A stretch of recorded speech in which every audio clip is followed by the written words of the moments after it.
Our first panel is Democracy Under Siege, Upholding Freedom in an Autocratic Age.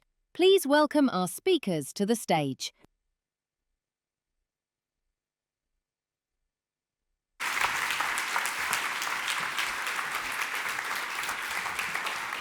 Hi everyone, very good to see you. Thank you very much.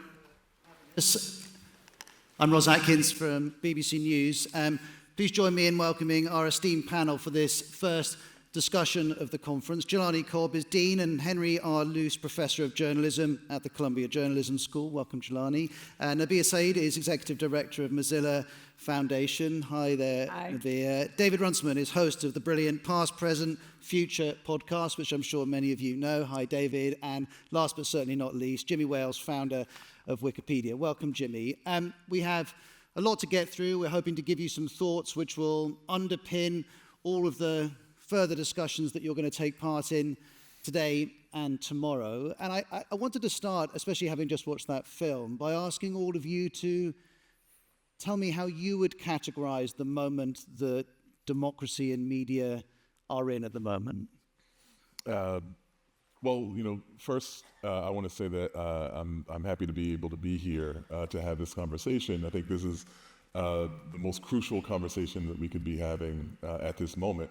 And I think that, having seen the film or just having observed the world or paid close attention to what's going on around us, it's very clear that there is a reciprocal relationship between the relative weakness of journalism and the relative weakness of democracy. And the fact that, because of business, challenges to the business model, technological changes, and, all the things that we could go on about all morning, the impact that those things have had on journalism has facilitated the assault that we've seen from authoritarian figures, aspiring authoritarian figures, and various other anti-democratic forces. Nabiha, what about you? I think we're in a moment of infrastructure collapse. So what we've seen over the last 15 years with social media was the disintermediating of news distribution mediated by social media platforms that both became the means of experiencing news and also vampirically stealing so much from its economic well-being. And so we first saw that sort of interruption in financial sustainability. Now in the United States, where I focus a lot of my time, we are seeing institutions unable or trying to navigate the difficulty of a moment now that they are under direct assault by the federal government. And so looking at the entire infrastructure and the ecosystem around journalism, not just what the institutions are able to publish, feels critical to get to the next moment, but how do we build that new information ecosystem is what I'm focused on. Do you agree with the premise of this panel, which describes an autocratic age? Are we in an autocratic age? Yes, but I also think it's darkest before the dawn, and there's a lot of lessons that we could have been paying attention to over the last 15 years, which now are unavoidable. So we're going to have to build something different. Jimmy, there are clearly challenges, and we're going to get into them today and tomorrow at this conference, but do you think democracy is under siege? I think it varies in different places around the world. I would say, for example, in this country, democracy doesn't seem to be under siege. That would be a bit extreme. We have a robust functioning democracy. At the same time, there are a lot of moves that are being made by the Trump administration, which are concerning and surprising. Certainly at Wikipedia, for the first time, we've gotten sort of nasty letters from the government demanding information and so forth, which is unheard of. What kind of information? We got a rather amusing and weird letter from a DC prosecutor. He heard that apparently we allow foreigners to edit Wikipedia. So, as a matter of fact, we do. But yeah. So, but that's odd. Sort of getting some kind of contact and pressure about the content of Wikipedia from the U.S. government is really unusual and new. And then, of course, around the world, we've had Wikipedians arrested in Belarus, in Saudi, other countries where there are legal threats, India, for example. And so you have to say, wow, this is concerning. We consider contributing to Wikipedia to be part of a fundamental human right to share knowledge and so forth. And we're very far from radical or extremist. And so I think you have to say, gee, this feels a little different than what we've seen in the past. And before we bring David in, I must ask, did you reply to the DC official who got in touch? Well, fortunately, my role these days is quite ceremonial because were I actually in charge, I would just send back a, go fuck yourself email. But we answered the question in a very matter of fact, very boring way, and it all went away. And so there we are. But yeah.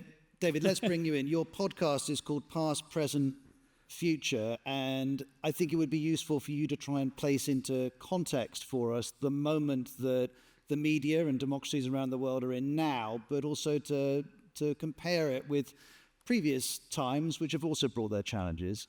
Yeah, I think the thing to remember about what we call democracy is it's a pretty short-lived historical phenomenon in that liberal democracy had a good second half of the 20th century, and that's about it.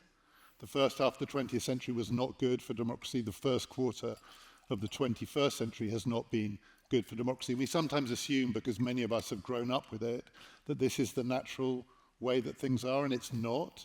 It's a historical anomaly. You have to fight for it, but also you just can't assume that it's the default. But the other thing I would say is that this is an authoritarian age, and it's a deeply democratic age. The world is both getting more authoritarian and more democratic because the technology that we're here to discuss, it does empower people. It does give people democratic expectations. You saw a bit of it on that film. These two things are going on together. The thing that's getting squeezed between them is late 20th century liberal democracy, party-based, mass communication, professional civil service, welfare state. That package looks like it belongs in the past. But it doesn't mean that you give up on democracy. Democracy needs to open itself up to new ways of being itself. And before we get into how this... Can I add something? Here's the thing that we have to actually also keep in mind, is that that moment of liberal democracy being in ascent is derived from the wreckage of totalitarianism in World War II and the wreckage of totalitarianism in the Cold War. And so I think that it's true, what you're saying is absolutely true, but we're also having to say that what we learned was that unless we have at least some kinds of guardrails around this, we can create a catastrophic level of damage going in these opposite directions. And it seems as if concomitant with this movement that you're talking about has been a real, even I feel like the Trump administration is guided by very many things. History is not one of them, and nor is strategy or really thought. But but significantly, I think it's actually the failure to understand why those developments came about and what they were trying to prevent that I think is what is most alarming. Well, let's get into the why, because if we've had four categorizations of the moment we're in, of course, to respond to the moment we're in, we've got to understand why this has happened. I mean, you've already alluded to the social media platforms. Is it too simplistic to say that the moment of pressure on media and democracy at the moment is entirely driven by technology? Are there other factors that we need to roll into that? It's never entirely driven by technology, but that's an accelerant, right? So for years also, just focusing on the United States, we know that there's been a loneliness epidemic. We know that social institutions where people came together, were absent, were decaying. And so technology then can exacerbate those factors, and then for people who are coordinated bad actors to use that to exploit, sow division, harm business models, and then to their advantage. The thing with power is that it always finds a way to reconsolidate. So I think part of the dynamic we're in is recognizing that, yes, the first part of the century we had a very vivid example of what happens when power is centralized to harm human beings, and then we created institutions to fortify against it. Those were then eroded We forgot, I think, how to defend them. We maybe took for granted, naively, that it wouldn't happen because it's the end of history and we've made these institutions and they will subsist through everything. And now as they decay, we have to reconstitute our own collective power to say there is something to defend. And so I think we're in a dialectic that technology will accelerate in different ways at different times, but it is never the only driver. Is there also, though, a question about whether the moment that was reached, to take David's categorization at the end of the last century, which felt like the manifestation of liberal democracy flourishing, that perhaps that wasn't delivering for all members of the societies that it was serving, and that as that wasn't delivering, that has also played into a discourse where people are not satisfied with a number of aspects of their life, including what the media is providing? I mean, just to respond to that quickly, I will say one reason I, early in my career, went to digital media was an understanding that institutional media often didn't represent the viewpoints of people who looked like me. There are real reasons that people gravitated towards democratizing speech technologies because they saw that the institutions were maybe exclusive. So there's a kernel of truth in there that led it to be popular. It's also exactly the appeal that was capable of being weaponized. Jimmy? I think the impact of technology and social media in recent years is well discussed. But in research from my book on trust, the decline in trust, if you go back and you look at the Edelman Trust Barometer survey, for example, is much older. It's been declining since the 80s, 90s in different ways, in different aspects. And so the trend continues and perhaps has accelerated, but the weakening of people's belief in institutions, I think we should look beyond just technology into what are the ways that the system isn't serving people. I mean, we saw in this country, for example, all the major political parties were opposed to Brexit, and yet the public voted for it and supported it for reasons that were, quite frankly, baffling to London. And that was really as much a vote about the system isn't working for us as it was about the specifics of Brexit, I believe. And so that decline, it does have to do with real issues that people are really facing, not just something they saw on social media last week. I think that's partly true, but in the United States, this isn't entirely. When people disaggregated the MAGA movement, they found that it was very often people who were doing fairly well, and that they had kind of weaponized a resentment. So it wasn't so much that government isn't working for me. It was a rage at the prospect that government might actually be working for these other people whom you hate. And that is a much more intractable problem to resolve, because it's not simply a matter of saying, oh, we have to be more efficient, or we have to have new initiatives that contribute to better healthcare or any of these other kinds of things. It is that you are angry that you see other people thriving, and people whom you think are undeserving, people whom you think don't belong here or wherever here may be. And that is a much more difficult riddle to resolve. And needless to say, as we try and understand the behavior of voters, there are a number of different dynamics at play, from technology to shifts in political culture. But in terms of the media, which is, after all, one of the focuses of us being here, David, do you think that while it's easy to point the finger at technology and say this is driving a whole bunch of negative outcomes for the media, that also there is some necessary self-reflection about the type of media content that's being created and how well it serves the societies it's serving? So I think it's about the relationship between media and politics, and I think this is true across both of those, which is there is something very defensive about the way that people talk about democracy. There's a kind of siege mentality, to use the title of this session, the idea that we've got to hold on to this thing because it's under attack from all sides, which kind of cedes the fight to the other sides. It's easier for people to say it's not working when it feels like the people for whom it is working are clinging onto it. Mm-hmm. And I think the way we talk about democracy, that's true from politicians, in the media. I've spent my life in academia, a kind of default assumption. There's this thing that it's our job to defend. And it also cedes the democratization that's going on to social media platforms and others. The people who are able, I think, in a slightly superficial way, to pitch to the public we are empowering you, we're giving you choice, we're giving you the ability to select information, to choose the information sources you want, we're giving you platforms to communicate and so on. And between that, there are these, let's call them legacy institutions across media, education, politics, which are clinging on to what they've got.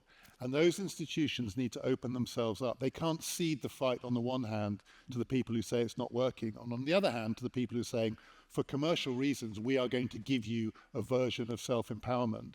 They need to be much more open. They need to be much less risk averse. The risk profile is all wrong here. We're clinging on to democracy while it's being eroded. We should be opening it up. So we've thought about how we categorize the moment we're in. We've thought about some of the macro factors driving us towards the moment we're in. I should say, if you've got questions, you're welcome to post them through the system we're using, and I'll get to those in a few minutes' time. But I want to understand now from all four of you how this moment is impacting the work that you do on a day-to-day basis, on the institutions, the organizations which you're involved in. What's changed? What's got difficult? Well, I'm the dean of a journalism school. And the journalism school at Columbia University, a institution that has been under a lot of stress and under a lot of scrutiny. And so that factors immediately into the work we do. Some of it is the uncomfortable prospect or reality that we've often been reporting on ourselves. Our students have been reporting on events that have been taking place right outside their door, and so there's that part of it. But we have doubled down on, teaching around risk assessment and, state safety practices. We have doubled and tripled down on how we handle the kinds of threats and intimidation that you're likely to encounter. One of the things that we're doing that I think we need to do more of in journalism and media in particularly in the West, is that we have been in dialogue with journalists in other places who frankly have more experience dealing with authoritarian environments than most American journalists do. And we tried to put ourselves in the position of being students, saying, what did you do in the Philippines? Or what have you done in Moscow? Or what have you done in various other places?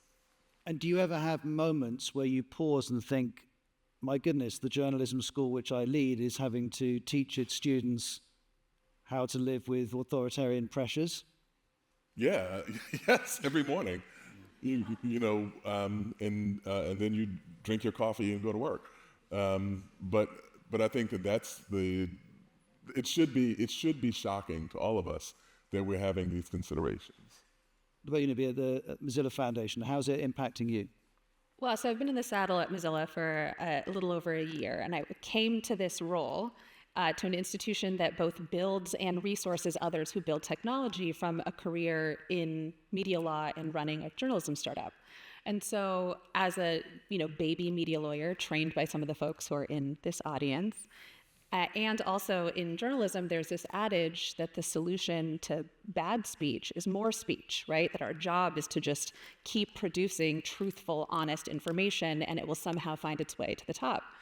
But observing the speech ecosystem, especially the networked platforms through which so many people receive journalism, the reality is that more speech can hide the signal and the noise. And that is a fact that I learned from journalists operating in different environments, saying you can publish an extraordinary piece of independent investigative journalism and have the full force of the state drown it out to make sure that no one sees it.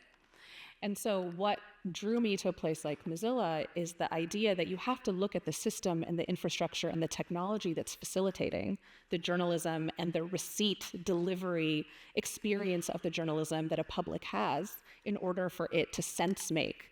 And so we have started a new funding area. We're calling it Creative Futures, but it's about the future of creativity and critical thought, on the theory that you can't really have democracy flourish on technology platforms that are designed for profit and centralizing power. We need to actually pay for, fund, and build alternative architectures.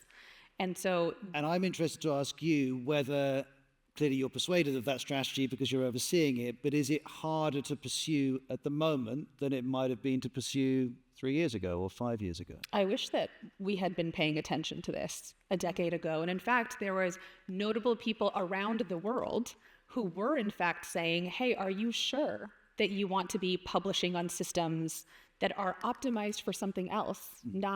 They're not relational technologies. They're not meant to bring people together. That is not the business model. But we didn't always listen. But better now than in 5 years. Jimmy, you've already told us the story about the DC official getting in touch, but more broadly, how is this moment impacting on the work that you and your colleagues are seeking to do? I would say almost not at all. We've always pursued really, in a very serious way, intellectual independence. So, for example, the funding cuts that are putting a lot of impact on universities and so forth, well, we don't get any funding from the U.S. government. We don't get any, the vast majority of the money that supports Wikipedia is from the small donors. And so they can't be, it's not like we have 3 foundations who could be potentially pressured. But I'm interested, I'm sure people here are interested too. Yeah. When you say the vast majority, could you put a percentage on that? Over 95% is from small donors.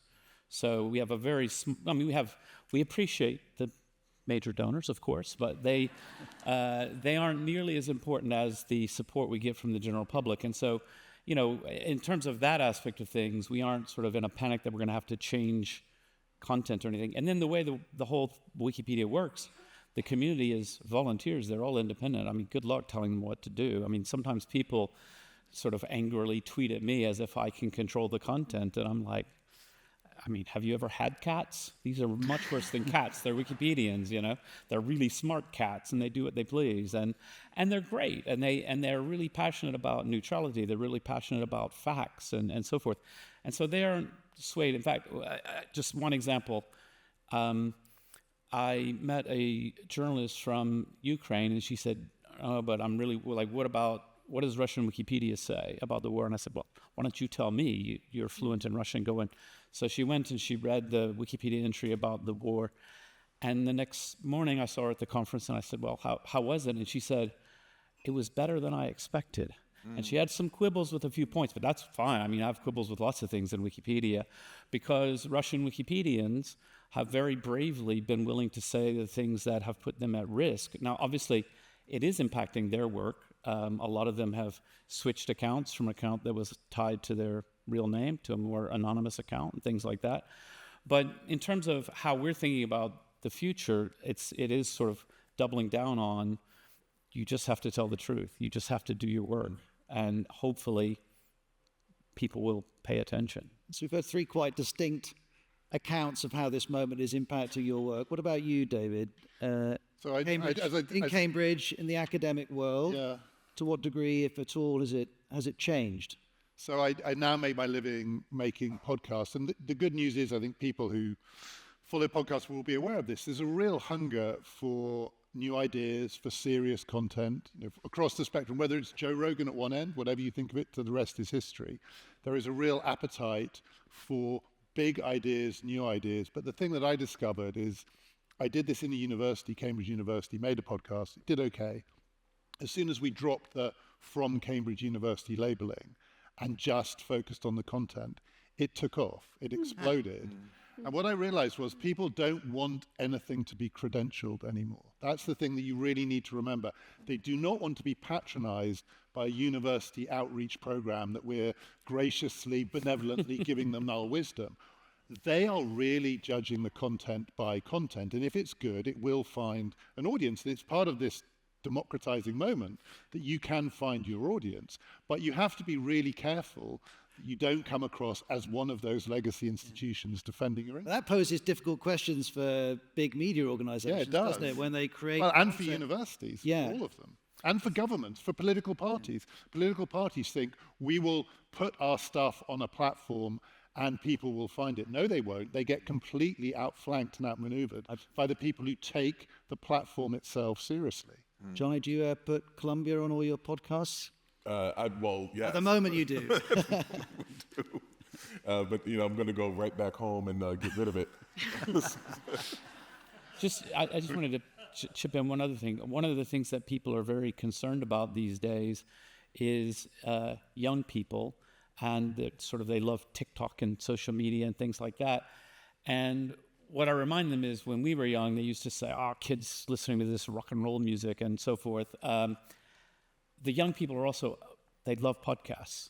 And there's a huge spike in actually highest listenership is among younger people, because they are hungry for, and I also say, remember, they watch a lot of TikTok, but they also binge really complicated TV shows. They like this interest in ideas, the young generation, we're going to be okay. You know, on that point, as a person who spent a lot of time on TikTok, you can see in different language the interest in old methods. For example, when people will say, hey, this is a thing that's happening, whether it's true crime or explaining the news of the day, here are my receipts. Like, here they're going through a nomenclature of talking about verification, right? Which is a thing that we've normally within media said, like, we are the verifiers and we have norms and we have standards.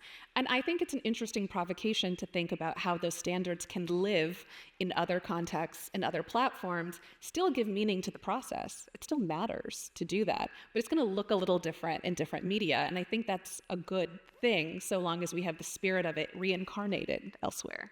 Yeah, I think it's no longer going to work for big news brands, for example, to say, trust us just because we're from this organization. You're going to have to demonstrate the reasons why you believe what you're saying is trustworthy. And certainly in the videos I make, if I say something, I'll follow it straight up with the evidence to support it. Yeah, show your work. So we've thought about the nature of the issue. We've thought about what's caused the nature of the issue. We've thought about how it's impacting all of your work. The last question I have for the four of you, before we get to the questions that all of you here have been kindly sending, is media in one form is about observing the world and describing the world and helping whichever audience we're trying to reach understand what's happening around us. It's almost standing to the side and looking at what's playing out. Is that an appropriate model for the media, or does the media also need to work collectively to respond to this moment, to be more interventionist in its efforts to shape the world and the environment in which it's operating?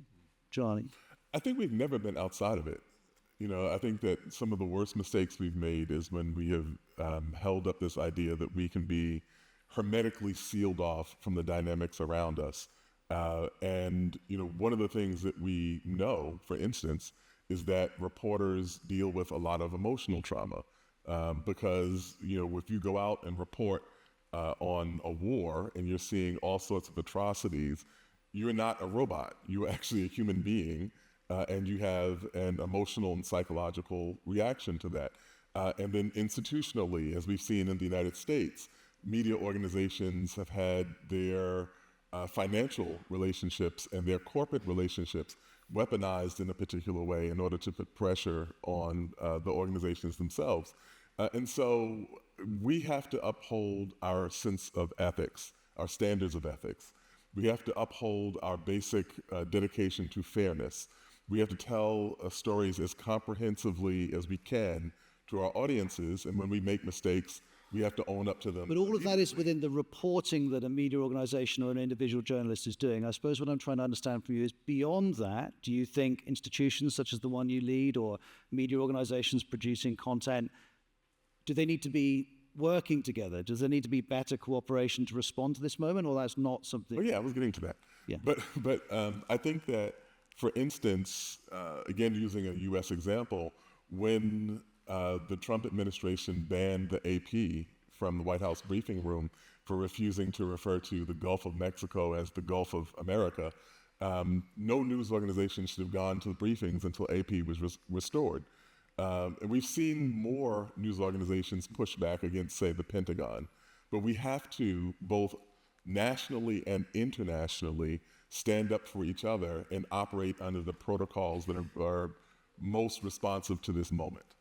David, we started talking about this as we were getting mic'd up, but we didn't unpack it any further. So I'm interested to ask you, now we're on the stage, what do you think about this issue of observing or becoming more actively responsive to the moment? So on the one hand, there's no question that the autocratic playbook includes divide and rule. And as long as you can separate out the people who are opposed to you, if you have the central power of the state, you will probably win. So if you want to resist, coordination is crucial. But I'm a little wary of the idea, given that part of what's going on at the moment is a loss of faith in politics more broadly, and people looking for someone else or something else to save them, the idea that maybe a campaigning media mindset or world would be a substitute for politics. This is still a political world. In the end, these fights are going to happen at the level of politics. And I would be a little nervous of feeding into an ongoing narrative at both ends, the authoritarian end and the radical democratic end, that politics itself is the problem. And I think there is a danger of that if you have a really activist version of whatever was the thing that used to inform people so that they could decide for themselves. A brief response from Jimmy and Nabiha, and then we'll get to everyone's questions. I mean, I'm with David here. I mean, I think one of the biggest mistakes media can make is becoming more partisan and campaigning against, Trump or whatever it might be, because people don't trust that. And then suddenly they don't trust the facts you're printing because they think, well, you probably cherry-picked those facts. I read a story in the Washington Post, and they were during the first Trump administration, and they were doing great journalism, and I love the Washington Post. But this story, which was not an editorial page opinion piece, this was a news story, and it was just a rant against Donald Trump. I mean, it was really one-sided, and I thought, I enjoyed it, I loved it, love a good whack at Donald Trump, but I was also like, I don't know if I even know the whole story here. I feel like I heard half the story, and certainly anybody that is a fan of Donald Trump would look at this and go, this is a hatchet job. And so if there was some scandal, it was something about the Trump University and some finances and stuff, important stuff to know about, they're not going to believe it. And so that's the risk of a campaigning media is we all know what advertising looks like. Advertising doesn't give you a neutral view of the product. It tells you the benefits and what's great about it. And if the media feels like that, then I don't necessarily trust that I'm getting the whole story. No war is won with one tactic. The idea that a homogenous media should all do one thing feels a little... You think we're at war? Yes, we are. For the spirit of openness, of democracy, we absolutely are. We can ignore that. We can play ostrich if we like.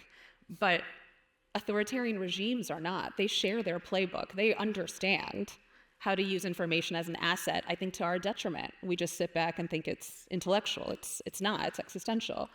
And so certainly there should be some institutional media that plays it straight. There are people who absolutely confer trust based on a presumption of neutrality.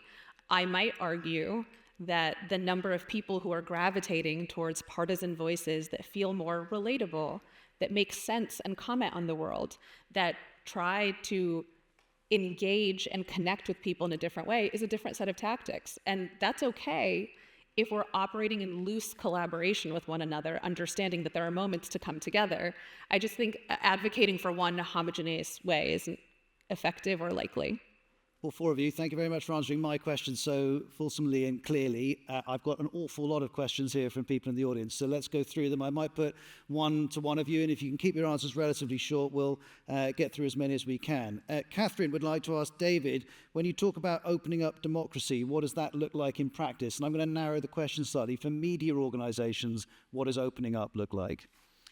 So I think that it involves trusting people who want to be empowered to take choices for which they can exercise some kind of responsibility. All of these institutions we're talking about are too close. And I'm not just saying this because Jimmy is on the stage, but Wikipedia is a model here. If you think about what happened when Wikipedia was founded, the screams of horror that Jimmy was doing something really dangerous by trusting people to mediate and curate knowledge. And we are still in that mindset when it comes to democratic politics, that if you open it up, what you risk doing is just fueling the forces that will undermine it. You've got to take some leap of faith here. And that means trusting citizens not just to voice their discontent, to express their anger, but to make choices that have real consequences. So I would just have more citizen involvement in democratic decision-making. Jimmy, question for you from Michael, who says, would Wikipedia serve ads to fund independent journalism? No. No, we've always avoided and wanted to avoid the advertising model simply because it introduces all kinds of complexities and all kinds of... I feel any organization eventually follows the money, and the money leads you down a path of clickbait headlines and so on and so forth. So, no, I would love to find a way to support independent journalism. But not that way. Mohammed has a question which, Nabiha, I'm going to put to you. How critical is AI legislation at this moment in time to uphold freedom? Long question, but you told me to have a short answer. Just to explain the stakes, I think, of the AI moment relevant to media. We've witnessed over the last 15 years the ways in which technology, social media platforms have disrupted our attention span, not just as individuals, but the way that they've been able to attention hack a small blog post, makes it to talk radio, makes it to Fox News. All of a sudden, institutional media is like, we have to discuss this. People are saying things. We've been attention hacked. What AI presents is a slightly different flavor of the problem, which is now disrupting people's attachment to institutions. It's not only that you're getting your news mediated from a particular platform, it's also maybe your therapist, which is, according to Harvard Business Review, the most likely use case for generative AI in the last year. People are using it for romantic relationships, bizarrely. We're creating systems in which people are now attaching themselves to this interface that's delivering to them news and facts around the world and all this other stuff. And we have zero understanding of how that personalization actually works. It's total opacity. And to get that understanding, you think legislation could help? There are some legislative approaches around design principles, for example. Why should ChatGPT say, you're so smart, Jelani, everything that you say is great? That sort of sycophantic approach to AI is I like actually... that, though. Yeah. But it's like that sycophancy is a design choice, and you can regulate those design choices, right? There is actually a lot of regulation that could be helpful for transparency, for design, in order to make it a slightly more level playing field. We have a couple of minutes left, and I'm going to finish on a positive note here, because Syed says it would be great to get some perspectives on positive progress you see, where you can see small successes or concrete successful models that could be replicated. Where do you see democracy and freedoms actually growing? And I'll just add to Syed's question, and what is the media doing in order to deliver those successes? Jelani, what would you pick out as something to watch out for? In 30 seconds or less, one of the things I think is very important not to lose sight of is the fact that there is so much dynamism in journalism and media right now that outside of all of the dark clouds, if we actually looked around and took count, we would see more innovation, more development, more willingness to try new things in this undertaking, in this profession, than we have seen in the last 50 or 70 years. I think that we can't lose track of that. Jimmy? For me, it's the brave Wikipedians in various difficult parts of the world who just continue to document the truth as they see it. David? So you mentioned at the beginning people losing faith in democracy, and often those surveys highlight that young people in particular are losing faith in democracy, and that causes a lot of hand-wringing. Actually, I think Jimmy touched on this. Young people are the ones who are much more open to new ways of doing politics, media, information, all of it. And eventually those people will get a chance to have their shot. Plus one to what Jelani said. This is a golden age of innovation. Our job is to give it the attention and the resourcing to actually be dominant and not just cute experiments on the side. And I believe that'll happen. Nabiha, yours is the last word. Thank you to all four of you for being with us. Thanks to all of you for listening. Please do join me in thanking our panel.